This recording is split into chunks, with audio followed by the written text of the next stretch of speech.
Hello friends, आज मैं आपको बताने वाला हूं कि पृथ्वी का जन्म कैसे हुआ। तो दिल थाम कर बैठ जाइए और चैनल पे नए हैं तो सब्सक्राइब भी कर लीजिएगा। तो चलिए चलते हैं।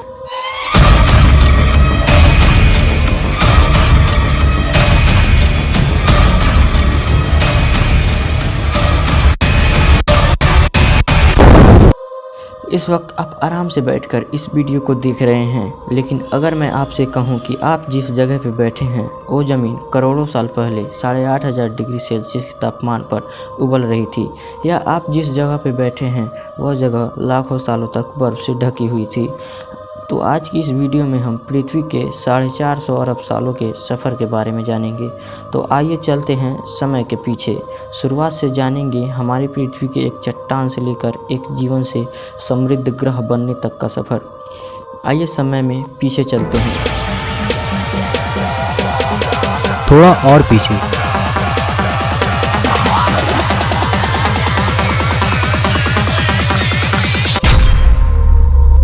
आज से करीब 4.6 अरब साल पहले इस समय हमारे पृथ्वी का नामो निशान नहीं है।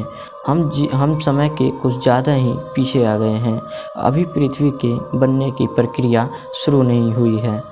अब चट्टान और धूल गुरुत्वाकर्षण की वजह से आपस में जुड़ रहे हैं।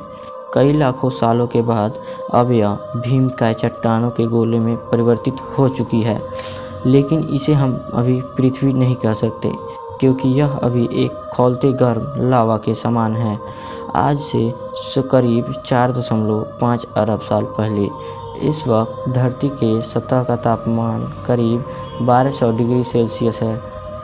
इस समय यह एक नर्क से कम नहीं है। इस पर लगातार एस्टेरॉयड की बरसात हो रही है।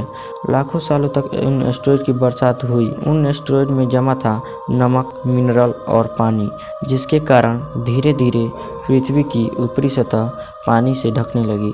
लाखों सालों बाद एक वक्त ऐसा आया जब पृथ्वी की सतह पूरी तरह से पानी से ढक चुकी थी। आज से लगभग 300 करोड़ साल पहले पृथ्वी पर एक ऐसा वक्त आया जब पृथ्वी का वातावरण लगभग स्थिर होने लगा। ज्वालामुखी निकलने धीरे हो गए और उस समय पृथ्वी का एक दिन लगभग 12 घंटे का हुआ करता था। सालों बीतते गए, धीरे धीरे ये सूक्ष्म जीव समुद्र में रहने लगे। आज से लगभग 250 करोड़ साल पहले इन सूक्ष्म जीवों के कारण पृथ्वी पर ऑक्सीजन बढ़ रही थी और आने वाले हजारों सालों तक ऑक्सीजन की मात्रा बढ़ती रही, जिसके कारण पृथ्वी के ज़्यादातर हिस्सों में ये सूक्ष्मजीव फैल गए। अब सूक्ष्मजीव समुद्री जीव बन चुके थे। जब फिर से ज्वालामुखियों ने पृथ्वी के कुछ बर्फ को पिघलाना शुरू किया, तब समुद्र में पेड़ पौधे जल्दी विकसित होकर फैल गए। धीरे धीरे वातावरण में ऑक्सीजन की मात्रा बढ़ने लगी। पृथ्वी पर होने वाली एसिड की बरसात भी कम हो गई। पृथ्वी में ज़्यादा ऑक्सीजन की वजह से ओजोन परत भी मोटी होने लगी। वक्त के साथ साथ ज़मीन पर अलग अलग प्रकार के पेड़ पौधे उगना शुरू हुए। तब जाकर हमारे इस सुंदर ग्रह पृथ्वी का निर्माण हुआ।